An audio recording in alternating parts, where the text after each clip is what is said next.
Hello दोस्तों, कैसे हैं आप।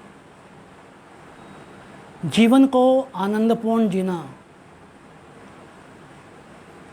एक कला है। आप जीवन को कैसे जीते हैं ये आपके ऊपर डिपेंड करता है। लेकिन जिस क्षण आप ज्योतिष को सीख जाएंगे, मैं इनके नियम की बात नहीं कर रहा हूँ, इनके वास्तविक क्रक्स की बात कर रहा हूँ। ज्योतिष का वास्तविक क्रक्स क्या है, जिस दिन वो आप सीख जाएंगे, जीवन में आपके कई दुख ऐसे ही चले जाएंगे। क्योंकि आपको पता होगा ये होना है, इसे रोक नहीं सकते आप। अब आप कहेंगे रोक नहीं सकते तो ज्योतिष क्या करता है फिर। ज्योतिष आपके साथ घटित होने वाली घटनाओं की फॉर्म को बदल सकता है। फार्मूला चेंज नहीं कर सकता, फॉर्म चेंज कर सकता है। सॉरी। सपोज कीजिए आपके जीवन में एक घटना घटने वाली है कि आपका एक्सीडेंट होने वाला है। आपने कुछ दिन पहले देख लिया ये मंगल के कारण मेरा एक्सीडेंट होगा, और आपने मंगल के उपाय कर लिए, भाइयों के साथ संबंध अच्छे कर लिए, छोटे भाइयों के साथ संबंध अच्छे कर लिए। तो घटना तो घटित होगी, लेकिन जहां आपका सर फूटने वाला था वो चोट आके रह जाएगी। अर्थात आपने उसकी फॉर्म को चेंज कर दिया। क्यों कर पाए आप? क्योंकि आपको पता था ज्योतिष के आधार पर कि ये घटना घटित होगी। उम्मीद करता हूँ कि मैं आपको जो समझा रहा हूँ वो आपको समझ आ रहा है। नहीं आ रहा है तो कभी भी आप डिस्कशन कर सकते हैं। चलिए बात आते हैं अपने टॉपिक पे वापस। 8 भाव तक बुध का प्रभाव मिथुन लगन में हम पढ़ चुके थे। आज 9वें भाव में, 10वें भाव पर, 11वें भाव पे, 12वें भाव पे बुध का प्रभाव देखेंगे।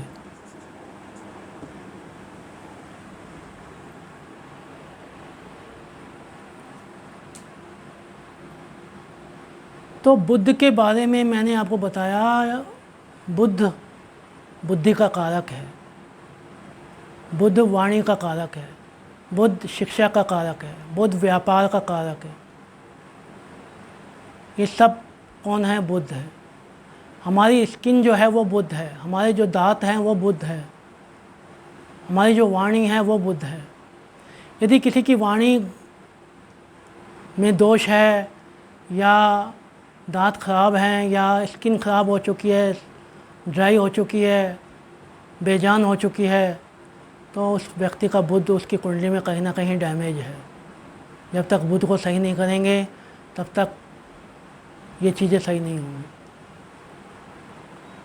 श्वसन सिस्टम में कोई गड़बड़ी है, अस्थमा है, या श्वास को लेकर कोई और प्रॉब्लम है, तो ये बुध के कारण ही है। बुध और शनि का प्रभाव देखा जाएगा कुंडली पर। धीरे धीरे हम मेडिकल साइंस भी यूज करेंगे। मेडिकल साइंस में मैं आपको बताऊंगा कि विभिन्न लग्नों में, विभिन्न घरों में कौन से प्रभाव होते हैं और कौन से रोग हो सकते हैं। चलिए, 9वां भाव में राशि कौन सी है? कुंभ राशि है, शनि की राशि है। कौन आके बैठा है? बुध। बुध कौन है? लग्नेश है, चतुर्थेश है। लग्नेश जब 9th भाव में त्रिकोण में आके बैठता है, उत्तरोत्तर बली त्रिकोण में आके बैठता है, तो व्यक्ति धार्मिक क्रियाकलापों को करने वाला होता है। व्यक्ति का इंटरेस्ट धर्म में होता है। व्यक्ति के पिता से संबंध अच्छे होते हैं, व्यक्ति के गुरु से संबंध अच्छे होते हैं, व्यक्ति धार्मिक क्रियाकलापों को करने वाला होता है, व्यक्ति तीर्थ यात्रा करने वाला होता है। तो ये सारी चीज़ें देखेंगे। लेकिन चतुर्थेश से कहाँ आया है? छठे आया है। तो माता के कारण कुछ पीड़ा जातक को भोगनी पड़ सकती है।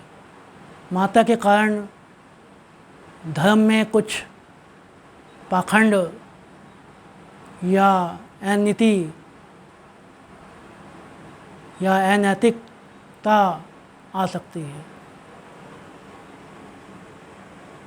माता के कारण जातक को रोग भी हो सकते हैं।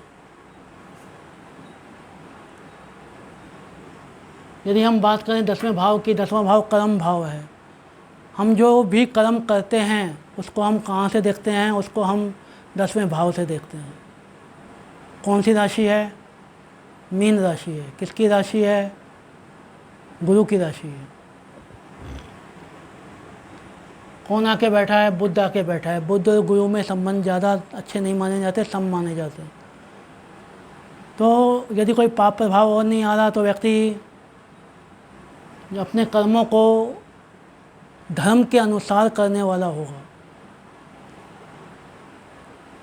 गलत कार्य व्यक्ति को पसंद नहीं आएगा। बुद्धि के बल पे काम करेगा, अपनी बुद्धि और विवेक के बल पे व्यक्ति कर्म करेगा, लेकिन अनैतिक कर्म नहीं करेगा, क्योंकि मीन राशि है, गुरु की राशि।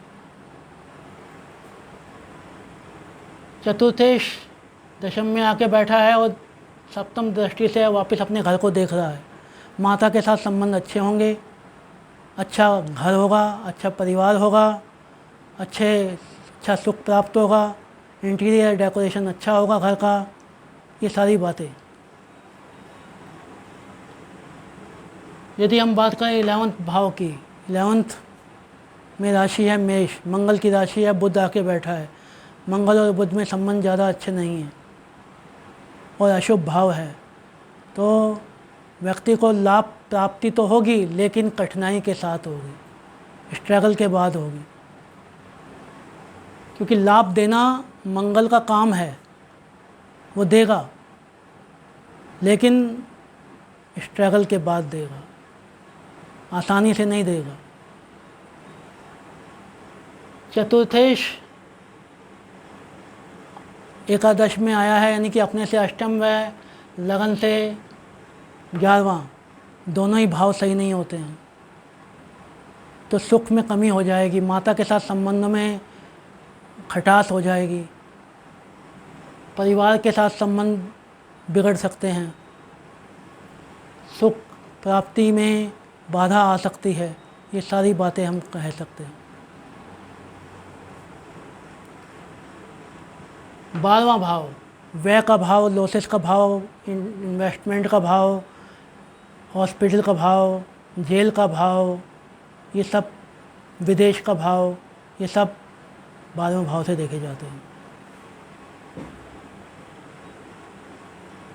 कौन आके बैठा है? लग्नेश आके बैठा है। लग्नेश अपने से बाहर में चला गया तो शारीरिक बल में कमी हो जाएगी,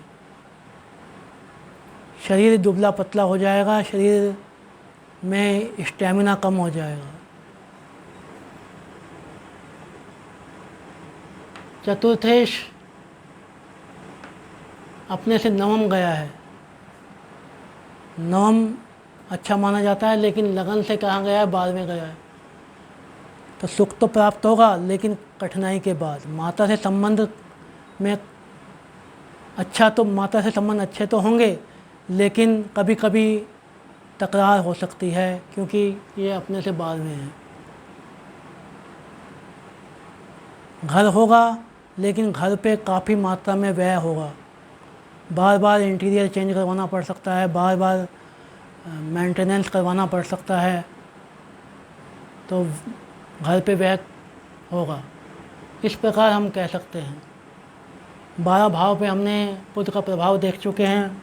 आज हमने 9वें भाव पे, 10वें भाव पे, 11वें भाव पे, 12वें भाव पे बुध का प्रभाव देखा। 3 चीज़ें हमेशा याद रखिए। भाव कौन सा है, भावेश कौन है और वो कहाँ बैठा है, कारक कौन है। अब यहाँ पर चौथे भाव का कारक बुध होता है, दूसरे भाव का भी कारक बुध होता है।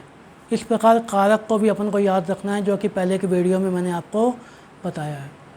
कुंडलियों को कई तरीक़ों से देखा जा सकता है। मैं हर बार कुछ नई वैरायटी लेके आता हूँ, और जब आप मेरे सारे लेसन देखेंगे तो उन सबको क्लब करके पढ़ने का प्रयास करेंगे।